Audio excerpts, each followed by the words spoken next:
ஆசியாவிலும் சிங்கப்பூரிலும் 10 ஒருவருக்கு நீரிழிவு நோயின் பாதிப்பு. சிங்கப்பூர் உட்பட பல்வேறு நாடுகளிலும் நீரிழிவு நோய்க்கு ஆளான 20 விழுக்காட்டினருக்கு கண் விழித்திரையில் பாதிப்பு ஏற்படுவதாக சொல்கிறது ஓர் ஆய்வு. டயபெட்டிக் ரெட்டினோபதி எனப்படும் அந்த பாதிப்பு பற்றி ஆராய்கிறது இன்றைய சிறப்பு பார்வை.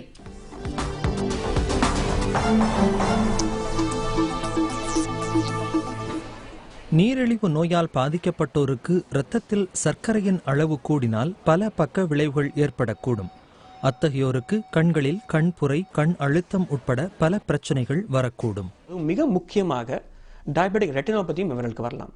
டயபெட்டிக் ரெட்டினோபதி என்னன்னா, கேமரால எப்படி பிலிம் இருந்ததோ அதே மாதிரி நம்ம கண்ணுக்கும் ஒரு பிலிம் இருக்கு. அது பேர் ரெட்டினா, விழித்திரை. இந்த விழித்திரையும் அதிக சர்க்கரை அளவினால் பாதிக்கப்படலாம். ஏனென்றால் அந்த விழித்திரையில் இருக்கிற இரத்த குழாய்கள் வலு இழந்து போகின்றன. அது லீக் ஆகி அது நம்ம விழித்திரை மேல் பாதிப்பு ஏற்படுத்தும்.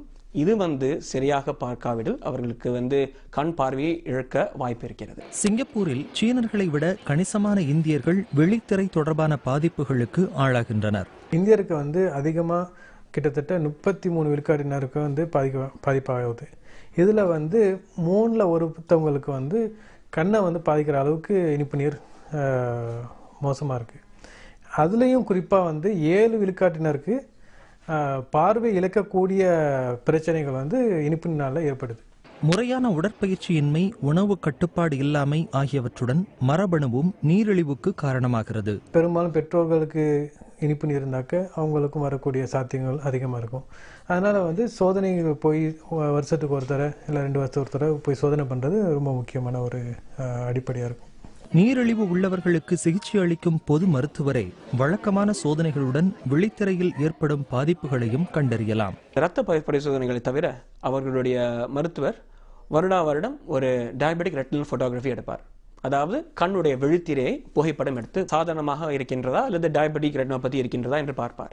அவர்கள் இந்த போட்டோ மூலமாக ஏதாவது பிரச்சனை நேரிடலாம் என்று அவர்கள் நினைத்தால் உடனடியாக அவர்கள் நம்மளுடைய கண் மருத்துவமனைகளுக்கு ரெஃபர் பண்ணுவார்கள்.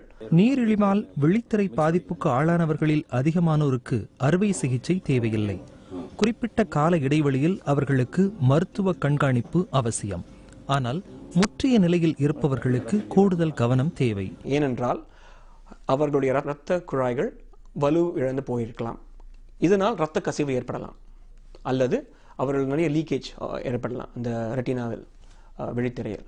இந்த லேசர் சிகிச்சை மூலமாக அவர்கள் கண் பார்வை இன்னும் மோசமடையாமல் இருப்பதற்கு அந்த சிகிச்சை முறை அது தேவைப்படலாம். சில பேருக்கு இன்னும் முத்தி போன நிலையில், லேசரும் வேலை செய்யாத நிலையில் அவர்களுக்கு அறுவை சிகிச்சை கூட தேவைப்படலாம். இன்னும் ஒரு சில மக்களுக்கு கண் பார்வை அறவே போகிறதுக்கும் வாய்ப்பு இருக்கிறது. எனவே நான் சொல்வது என்னவென்றால், ரொட்டீன் மானிட்டரிங் ரொம்ப ரொம்ப முக்கியம். நீரிழிவுக்கு ஆளானவர்கள் கண்களை பற்றியும் கூடுதல் அக்கறை எடுத்துக்கொள்ள வேண்டும். விழித்திரையில் ஏற்படும் பாதிப்புகளை தவிர்க்க தொடர்ந்து கண்களை பரிசோதித்துக் கொள்வது நன்மை அளிக்கும்.